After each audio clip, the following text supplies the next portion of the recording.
স্টুডিওতে আছেন সহকর্মী শাতিলা শারমিন, যাচ্ছি তার কাছে। শাতিলা, আপনাকে স্বাগত জানাই। শাতিলা, আজকে নির্বাচনে অংশ নেওয়া প্রধান দুটি রাজনৈতিক জোটের শীর্ষ নেতারা বক্তব্য দিয়েছেন জাতির উদ্দেশ্যে বিটিভিতে। একটু যদি জানাতেন যে জাতির উদ্দেশ্যে বিএনপি চেয়ারম্যান তারেক রহমান আসলে কি কথাগুলো বলছেন। আচ্ছা, দুইটি বিষয়। একটা হচ্ছে পরপর আসলে ভাষণগুলো আমরা দেখতে পেয়েছি, তো এই ভাষণে একটু চুম্বক অংশ আমি আপনাকে দেখাতে চাই, আসলে কিছু পয়েন্ট উল্লেখ করে নিতে চাই। দেশবাসীর উদ্দেশ্যে ভাষণে তারেক রহমান বলেছেন যে কোটি মানুষের কর্মসংস্থান তৈরি করবে বিএনপি, যথাসময়ে পে স্কেল ঘোষণা, এটা তিনি চাকরিজীবীদের জন্য বলেছেন, বাস্তবায়ন করা হবে। নারীদের মূলধারার বাইরে রেখে অগ্রগতি সম্ভব নয়, এটি উল্লেখ করেছেন। দুর্নীতি দমনের সর্বোচ্চ কঠোর অবস্থানে থাকবে তার সরকার যদি আসলে ক্ষমতায় আসতে পারে। অতীত ভুলের জন্য দুঃখ প্রকাশ করে ভোট চাইলেন ধানের শীষে। তিনি অতীতের যত ভুল ভ্রান্তি ছিল সেটি জনগণের কাছে ক্ষমা চেয়েছেন। ক্ষমা চেয়ে তিনি বলেছেন যে যে অর্জনগুলো তাদের দলের আছে সেই অর্জনগুলোকে সামনে রেখেই এগোতে চায় বিএনপি। তো এই জায়গা থেকে আসলে আমরা পাশাপাশি একটু দেখে আসতে চাই যে জামায়াতের আমিরও কিন্তু ভাষণ দিয়েছেন বিটিভিতে, সেই তিনি কি পয়েন্টগুলো উল্লেখ করেছেন। তিনি প্রথমে যেটি বলেছেন সেটি হচ্ছে অপকর্ম টিকিয়ে রাখতে পরিবর্তনের বিপক্ষে একটি পক্ষ। তিনি গণ অভ্যুত্থানের যে স্পিরিট, সেই স্পিরিটের কথা আবার তুলেছেন তার ভাষণে এবং বলেছেন যে নতুন যে বাংলাদেশের অঙ্গীকার নিয়ে আসলে এই যে গণ অভ্যুত্থান, সেই গণ অভ্যুত্থানের কথা তিনি বলেছেন। সংস্কারের জন্য গণভোটে হ্যাকে জয়ী করার আহ্বান, যেগুলো আসলে এই গত ১.৫ বছরে আমরা যে সংস্কারগুলোর কথা দেখেছি সেই জায়গাটা তিনি উল্লেখ করেছেন, জনগণের কাছে আহ্বান জানিয়েছেন। জামাত ক্ষমতায় এলে নিরাপদ থাকবে নারী, এই নারীর ইস্যুতে কিন্তু তারেক রহমানও কথা বলেছেন, জামাতের আমিরও কথা বলেছেন। ন্যায় ও ইনসাফের দেশ গড়ার প্রত্যয়, দেশ পরিচালনায় পরিবারতন্ত্র চলবে না, এটি তিনি উল্লেখ করেছেন। তার মানে হচ্ছে এই দুইজনের যে জাতির উদ্দেশ্যে যে ভাষণ, সেই ভাষণে আমরা কিছু সিমিলার জায়গা পেয়েছি, যেমন পেয়েছি তেমন কিছু আলাদা আলাদা জায়গাও পেয়েছি, পয়েন্টও পেয়েছি। তো সব কিছু মিলিয়ে আসলে দেশবাসীর উদ্দেশ্যে সামনে ১২ তারিখ জাস্ট শেষ সময়ে যে ভাষণটা, সেই ভাষণটা আসলে এটাই বলছে যে যার যার এজেন্ডা নিয়ে যে যে দল যে যে জোট আগাচ্ছে, জনগণের যে সমর্থন পাওয়ার জন্য তারা যে প্রতিশ্রুতিগুলো দিচ্ছে সেগুলো একদম জাস্ট মোটা দাগে তারা। এটা খুবই গুরুত্বপূর্ণ একটি বিষয় ছিল যে অনেক দিন পর আবার শীর্ষ জোটের কিংবা শীর্ষ দলের শীর্ষ নেতারা তারা বিটিভিতে জাতির উদ্দেশ্যে বক্তব্য রাখলেন দেশবাসীর উদ্দেশ্যে। একটু জানাবেন, আজকে তো তারা প্রচারণাও চালিয়েছেন বিভিন্ন জায়গায়, প্রচারণাগুলো আসলে তারা কি বলেছেন, সেখানে কি ধরনের প্রচারণা করেছেন? আমরা আসলে প্রথমে আপনাকে আমি দেখাতে চাই, সেটি হচ্ছে যে আমাদের সহকর্মী একটি রিপোর্ট তৈরি করেছেন, কারণ রাজধানীতে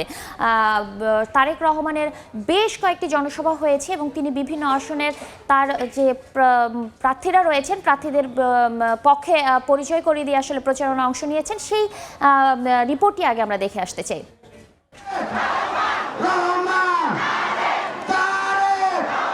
নির্বাচনের বাকি মাত্র ৩ দিন, শেষ সময়ে প্রচারণা যেমন জমে উঠেছে তেমনি ভোটারদের মধ্যেও বাড়ছে উচ্ছ্বাস। বিএনপি চেয়ারম্যান তারেক রহমানও থেমে নেই গণসংযোগের ব্যস্ততায়।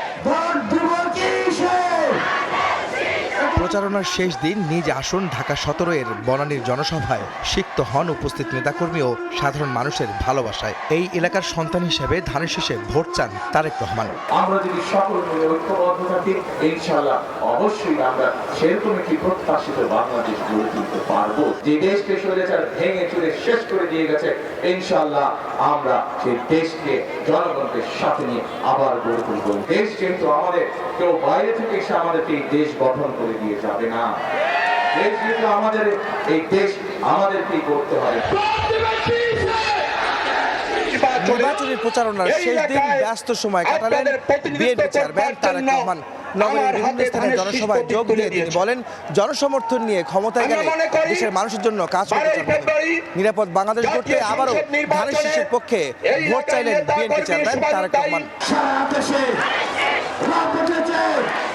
রাজধানীর কলাবাগান মাঠে ঢাকা ১০ আসনের প্রার্থী শেখ রবিউল আলম রবির নির্বাচনী জনসভায় যোগ দেন বিএনপি চেয়ারম্যান। এ সময় তার পক্ষে এলাকাবাসীর কাছে ধানের শীষে ভোট চান তারেক রহমান। এই ঢাকা ১০ থেকে ধানের শীষ নির্বাচিত হলে এবং বিএনপি সরকার গঠন করলে রবি যে সকল ওয়াদা এলাকার মানুষের সামনে করেছে সেগুলি বাস্তবায়নের জন্য আমিও রবির সাথে কাজ করব। কারণ বক্তব্যের শুরুতেই বলেছে আপনাদের সাথে ঢাকা ১০-এর সাথে কিন্তু আমার আত্মীয়তার সম্পর্ক আছে। এ সময় তিনি বলেন, জনগণের ভোটাধিকার কেড়ে নেওয়ার ষড়যন্ত্র করছে গুপ্তরা। যারা নকল ব্যালট সিল বানাতে গিয়ে ধরা পড়ছে তাদের বিষয়ে সতর্ক থাকার আহ্বান জানান বিএনপি চেয়ারম্যান। নির্বাচন নিয়ে কিন্তু একটি মহল ষড়যন্ত্র শুরু করেছে। তাদের লোকজন বিভিন্ন মানুষকে গিয়ে বিভ্রান্ত করার চেষ্টা করছে, বিশেষ করে মা বোনদেরকে গিয়ে বিভিন্ন প্রতিশ্রুতি দিচ্ছে, যেই প্রতিশ্রুতিগুলা বায়বীয় প্রতিশ্রুতি। সজাগ থাকতে হবে এইসব নকল সিল বানানো যারা বানায় তাদের বিরুদ্ধে, এই সকল ষড়যন্ত্র গুপ্ত ষড়যন্ত্রকারীদের বিরুদ্ধে আপনাদেরকে আজকে সজাগ থাকতে হবে। পরে নগরীর পীরজঙ্গি মাজার রোডে ঢাকা ৮ আসনের প্রার্থী মির্জা আব্বাসের পক্ষে নির্বাচনী জনসভায় অংশ নিয়ে তারেক রহমান বলেন, হাততালি পাওয়ার জন্য অনেকে বড় বড় কথা বললেও বিএনপি ছাড়া কোনো দলেরই নির্দিষ্ট কোনো পরিকল্পনা নেই। বক্তৃতার মঞ্চে অনেকেই অনেক বড় বড় কথা বলতে পারে, হাততালি পাওয়ার জন্য। সুন্দর কথা বলা অনেক সহজ কাজ, দেশ চালানো এত সহজ কাজ নয়। দেশ চালাতে হলে দেশের মানুষের জন্য পরিকল্পনা দরকার। কোথায় তাদের পরিকল্পনা? শুধু বড় বড় কথা আছে। দেশ চালানোর জন্য দরকার কর্মসূচি। কোথায় তাদের কর্মসূচি? বাসাবোতে ঢাকা ৯ ও যাত্রাবাড়ি এলাকার ঢাকা ৫ আসনের জনসভায় বিএনপি চেয়ারম্যান বলেন, এবারের নির্বাচন কেবল ভোটের নয়, দেশ গঠন ও মানুষের ভাগ্য পরিবর্তনেরও। বাংলাদেশের মানুষের প্রত্যাশিত দেশে আমাদেরকে গড়ে তুলতে হবে, এবং সেটি যদি করতে হয় তাহলে সঠিক দলকে বাছাই করতে হবে। কোন সেই সঠিক দল? ধানের শীষ। বেগম খালেদা জিয়া 2001 সালে যখন স্বৈরাচারের কাছ থেকে নির্বাচনের মাধ্যমে যখন দায়িত্বভার গ্রহণ করলেন, তখন বাংলাদেশের কপালে দুর্নীতিগ্রস্ত দেশ হিসেবে একটি তিলক ছিল। 2006 সালে যখন দেশনেত্রী খালেদা জিয়া ক্ষমতা হস্তান্তর করলেন, এই 5 বছর কঠোরভাবে নিয়ন্ত্রণের মাধ্যমে খালেদা জিয়া বাংলাদেশকে দুর্নীতির কালিমা থেকে মুক্ত করেছিলেন।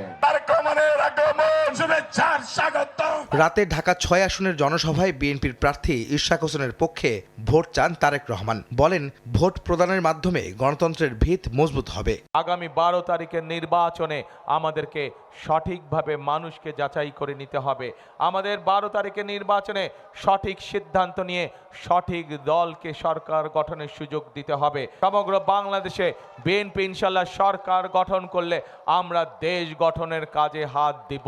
এরপর রাতে রাজধানীর লালবাগ এলাকায় ঢাকা 7 আসনের নির্বাচনী জনসভায় যোগ দেবেন বিএনপি চেয়ারম্যান তারেক রহমান। আহমেদ সালেহীন, সময় সংবাদ, ঢাকা। জামাতের আমির তিনিও রাজধানীতে নির্বাচনী প্রচারণায় অংশ নিয়েছেন এবং তিনিও তার দলের প্রার্থীদের জনগণের সঙ্গে পরিচয় করিয়ে দিয়ে ভোটের প্রার্থনা করেছেন। আমরা তাই নিয়ে একটি রিপোর্ট আগে দেখে আসি। নির্বাচনী প্রচারণার শেষ দিনে সকাল থেকে ব্যস্ত 11 দলীয় ঐক্যের শীর্ষ নেতারা। রাজধানীর মোহাম্মদপুরে জনসভায় অংশ নেন জামায়াত আমির ডাক্তার শফিকুর রহমান, এনসিপি আহ্বায়ক নাহিদ ইসলাম, বাংলাদেশ খেলাফত মজলিস আমির মামুনুল হক সহ অন্যান্যরা। বিশেষ অতিথির বক্তব্যে নাহিদ ইসলাম হুঁশিয়ারি দিয়ে বলেন, ভোট নিয়ে ষড়যন্ত্র হলে আগের ইসির মতোই পরিণতি হবে বর্তমানদেরও। ইলেকশন কমিশনকে বলছি, এতদিন যা করেছেন 12ই ফেব্রুয়ারি যদি কোনো ধরনের পক্ষপাতিত্ব করার পরিকল্পনা থাকে, ফ্যাসিস্ট আমলের ইলেকশন কমিশনের যেই পরিণতি হয়েছিল তার থেকেও ভয়াবহ পরিণত হবে এই ইলেকশন কমিশনে।